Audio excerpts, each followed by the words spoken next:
Good morning friends. GST platform के YouTube channel में आप सभी का फिर से एक बार स्वागत है।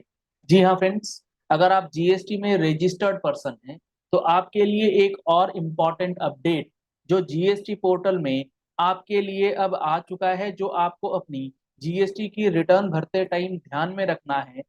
बहुत इम्पॉर्टेंट ये बात जो है वो यहाँ पर आपको समझ में आनी चाहिए। क्या हुआ है इसमें चेंज? चेंज इसमें ये हुआ है, advisory related to changes in GSTR 5A। Sir ये जीएसटीआर 5A क्या है, अभी बताता हूँ क्या है। पहले पढ़िए notification.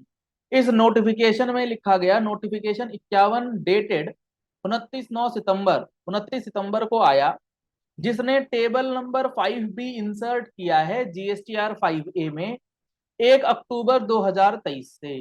In this notification table 5B has been introduced to report the supplies made to the registered GST registrations or B2B supplies.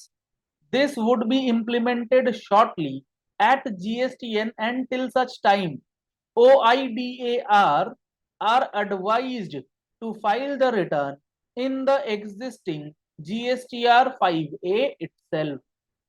अब इस एडवाइजरी का आने का क्या मतलब है और इससे आपके ऊपर क्या इम्पैक्ट पड़ेगा, यहां जो आपको ये बात समझनी है कि जीएसटीआर 5A में जो ये टेबल दिया गया, जो ये टेबल 5B दिया गया है, इस टेबल 5B के आने से आपके ऊपर as a registered tax payer क्या इम्पैक्ट आने जा रहा है।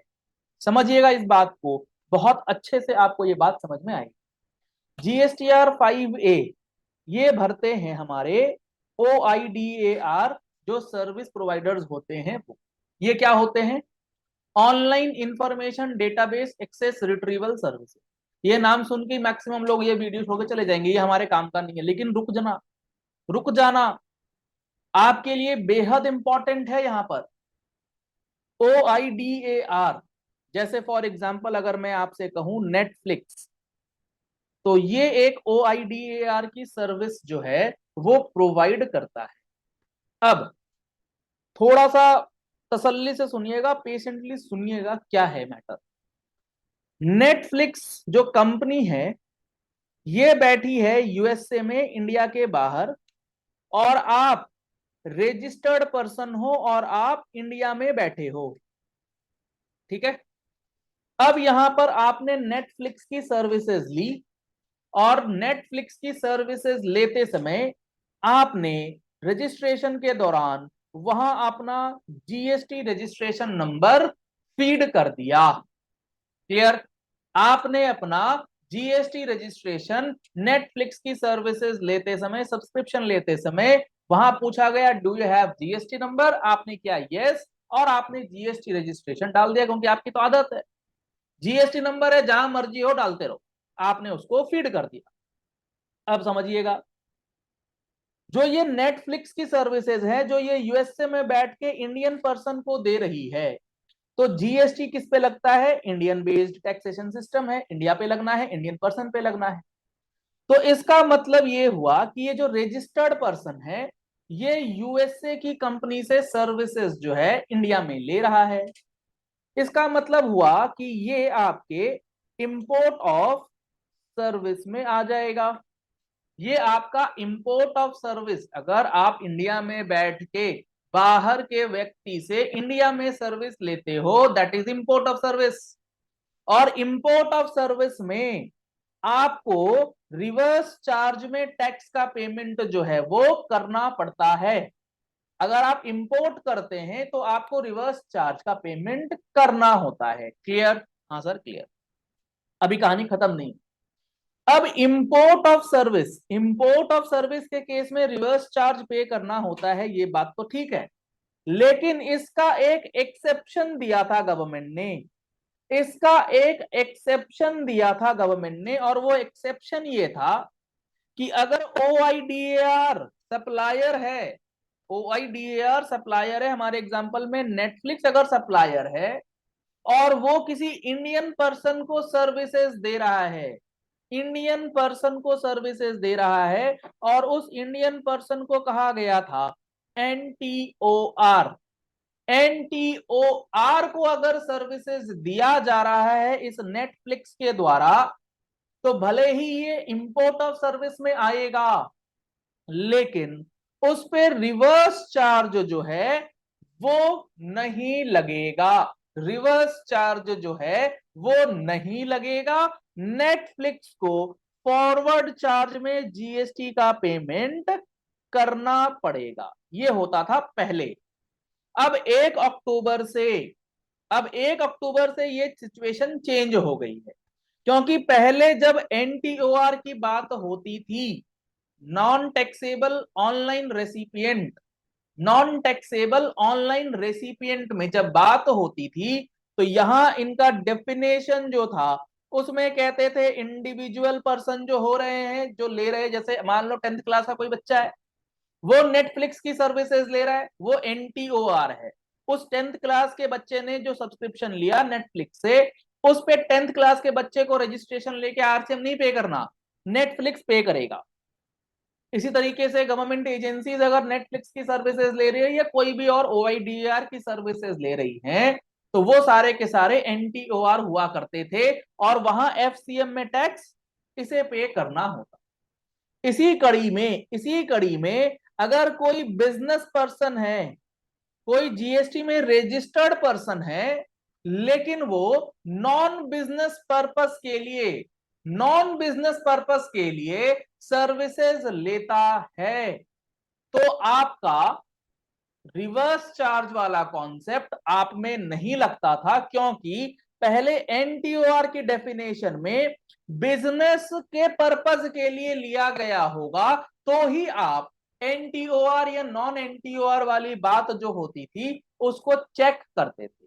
मान लो आप रजिस्टर्ड पर्सन हो और आप नॉन बिजनेस पर्पस के लिए ले रहे हैं, नॉन बिजनेस पर्पस के लिए ले रहे, तो आपको रिवर्स चार्ज पे करने की जरूरत नहीं थी।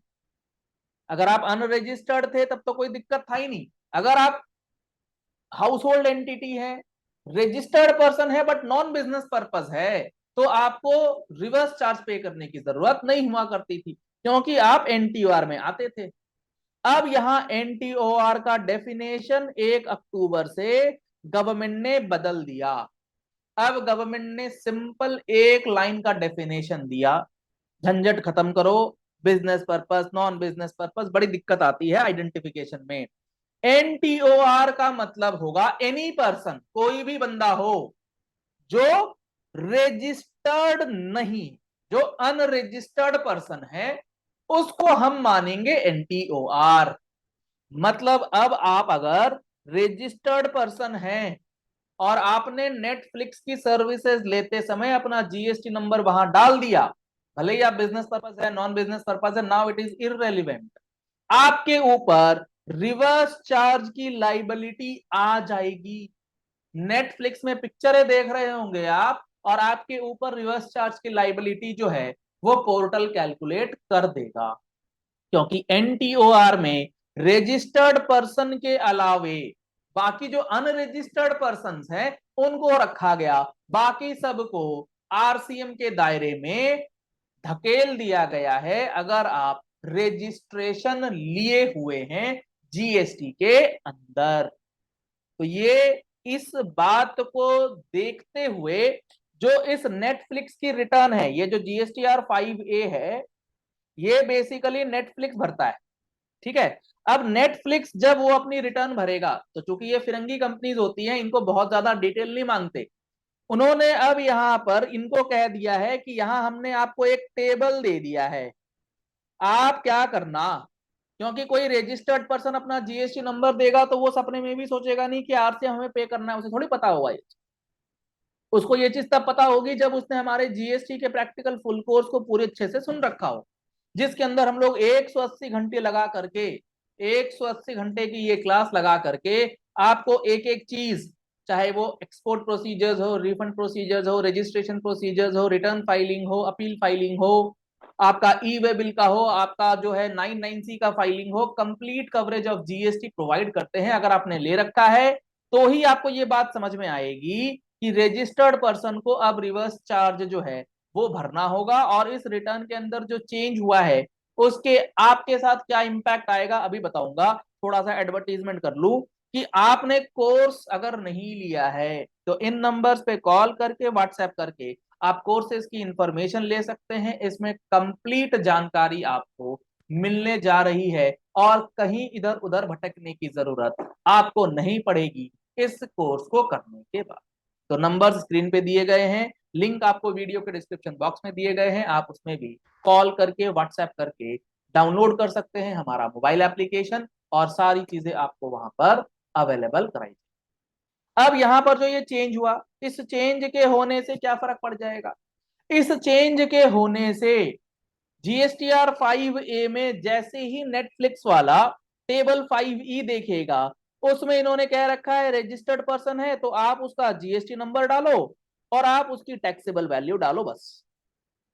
अब आपका जीएसटी नंबर वहां डाल दिया जाएगा और टैक्सेबल वैल्यू डाल दिया जाएगा, और उसके बाद ये चेक किया जाएगा कि 3B में अब आपने इस वैल्यू के ऊपर जो है आरसीएम पे किया या नहीं किया है, और अगर नहीं किया तो क्यों नहीं किया भैया, नोटिस का सामना आपको करना होगा जो आप कर ही रहे। तो ये जो 2 लाइन की आई है ना ये एडवाइजरी, ये हल्के में मत लेना। हालांकि पोर्टल अभी अमेंडेड नहीं है, इसलिए उन्होंने लिखा यहाँ कि supplies made to registered GST number, जो कि B2B सप्लाईज है, उसके लिए टेबल 5B लाया गया, ताकि आपको एज अ रेसिपिएंट गवर्नमेंट जो है वो अब पकड़ के आपकी रिवर्स चार्ज वाली लाइबिलिटी जो है वो आपसे पे करवा ले।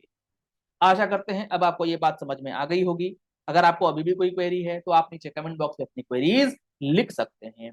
और आप पहली बार हमारे चैनल पे आए हैं तो ऐसी ही इंपॉर्टेंट वीडियोस के लिए आप हमारे चैनल को सब्सक्राइब कर सकते हैं, नोटिफिकेशन बेल दबाना मत भूलिएगा, नहीं तो इंपॉर्टेंट अपडेट्स आप मिस कर जाएंगे। Thank you and have a nice day.